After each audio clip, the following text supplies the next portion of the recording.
जय श्री कृष्ण। अनंत ज्ञान सागर विमल शर्मा इस चैनल के माध्यम से आपका स्वागत है। श्रीमद् भगवद गीता का तीसरा अध्याय का महत्व इस प्रकार है। नारायण जी बोले, हे लक्ष्मी, एक शूद्र अकेला ही वन में रहता था।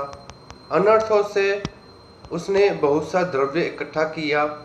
किसी कारण से वह द्रव्य जाता रहा।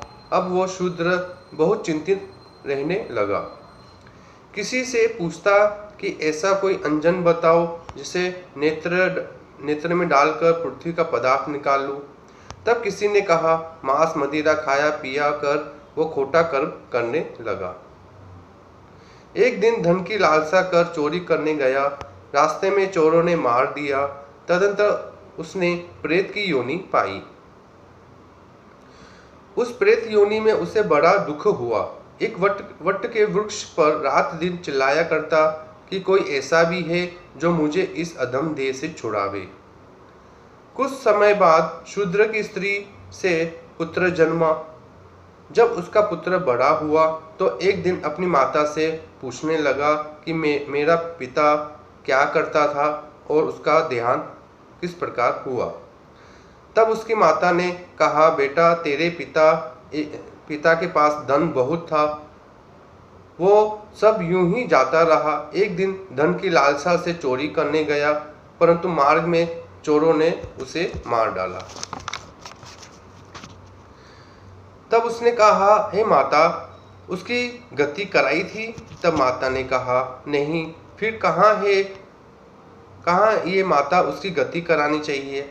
ये कह वह पंडितों से पूछने लगा और प्रार्थना करी, हे स्वामी, मेरा पिता एक दिशा में जाकर मृत्यु को प्राप्त हुआ है, उसका उद्धार किस प्रकार होवे। तब पंडितों ने कहा, तू गया जी जाकर उसकी गति कराओ, तब पितरों का उद्धार होगा।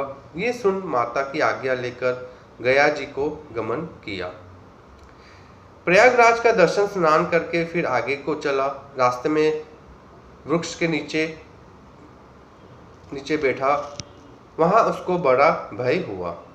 वही वृक्ष था जहां उसका पिता प्रेत की योनि को प्राप्त हुआ था।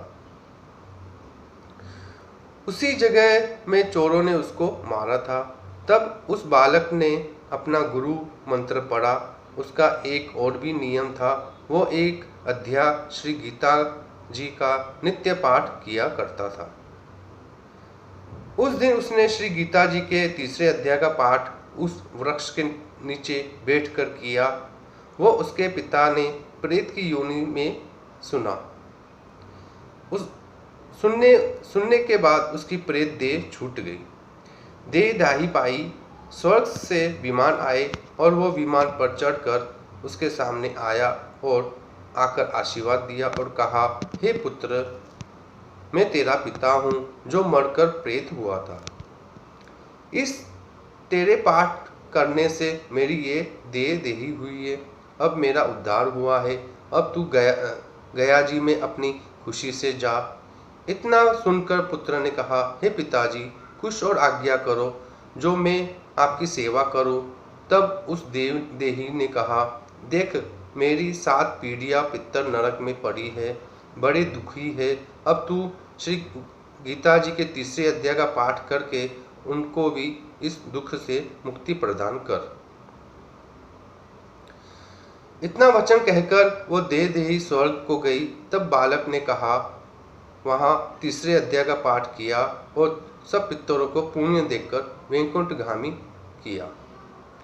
जो प्राणी श्री गीता जी का पाठ करे या श्रवण करे, उसका फल कहाँ तक रहे कहने में नहीं आ सकता। तब नारायण जी ने कहा, हे लक्ष्मी, ये तीसरे अध्याय का जो फल मैंने तेरे लिए कहा है सो आपने सुना है। जय श्री कृष्ण। ये आपने जो सुना श्रीमद् भागवत गीता का तीसरे अध्याय का महत्व था। इसे आप ध्यान से पढ़िए, सुनिए और अपने प्यारे मित्रों को शेयर करिए। लाइक करिए, सब्सक्राइब करिए। जय श्री कृष्ण।